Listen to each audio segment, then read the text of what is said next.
Good morning, everyone. Happy Monday. Welcome to Monday Manna. I am Darla Bonk, CEO and founder of Darla Bonk Consulting.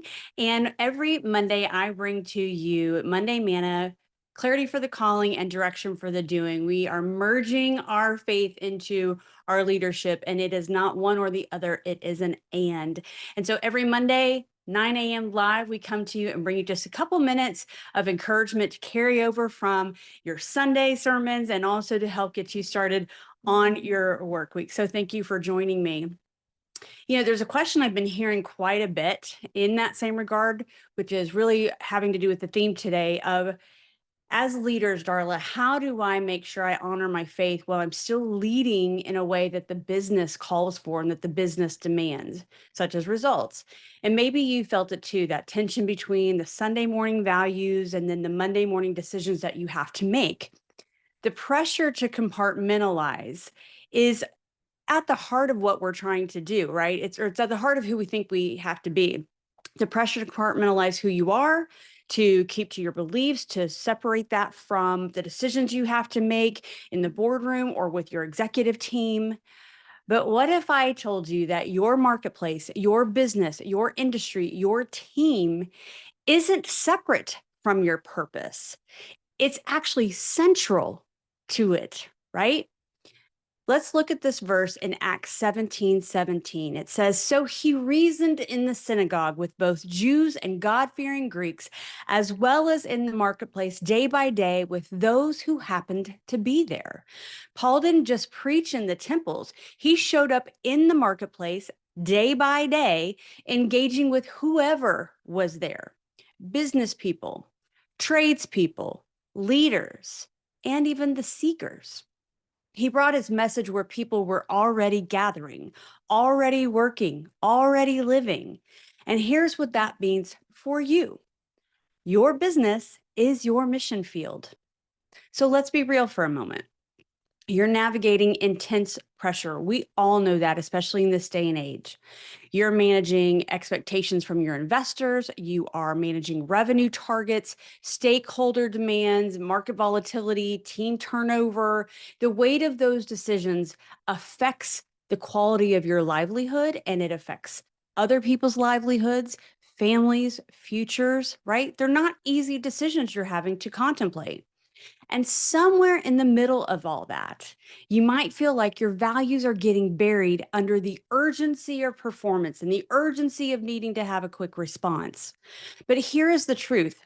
As long as there is breath in your body, you have the power to lead differently. You don't have to choose between impact and integrity, and you don't have to leave your faith at the door to lead effectively. You know this, but how well are you practicing this? How well are you living your faith out loud? In fact, the marketplace is hungry for leaders who lead with authenticity, who care deeply about their people, and who aren't afraid to stand for something greater than the bottom line. There's a video clip, just to dissect for a minute. There's a video clip going around of Simon Sinek at a conference, and a woman who is, I think she was from the Netherlands, is asking him, how do I handle the loneliness of my team? And how do I handle my team who feels isolated? And more, there's a need in the marketplace and in the workplace for people to not just feel that they are included or that they're part of the culture or that they're seen, felt, and heard. People are looking for friendships, they're looking for relationships. People are dying and searching and hungry for leaders who will foster not only that authenticity, but also be able to have a relationship with your team, which for those of you who are my age and older, that goes against everything that we were taught. You go in, you do the work, it's professional relationship, and that's it. We all know those times have changed, but how are you as a leader investing in creating those moments for your people? So this week's theme is simple, but hopefully very transformative. Engage the marketplace with faith and as a witness. That's it. Engage the marketplace with faith and as a witness.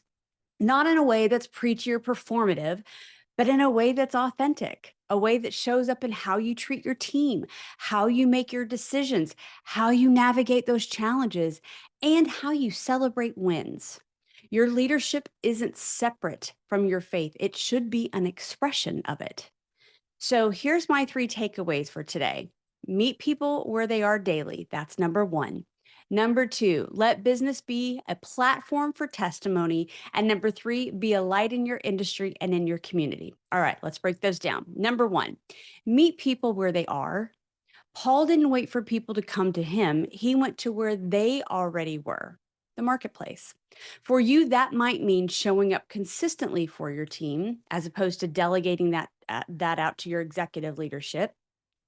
Having real conversations, not just status updates or project updates, and asking how they're really doing, creating space for people to be seen and heard.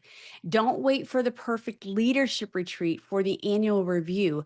Lead daily, show up daily, and care daily. It is not hard.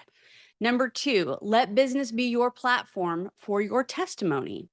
Your business is not just about profit, although that is required, we all know, to stay in business, but it is about impact.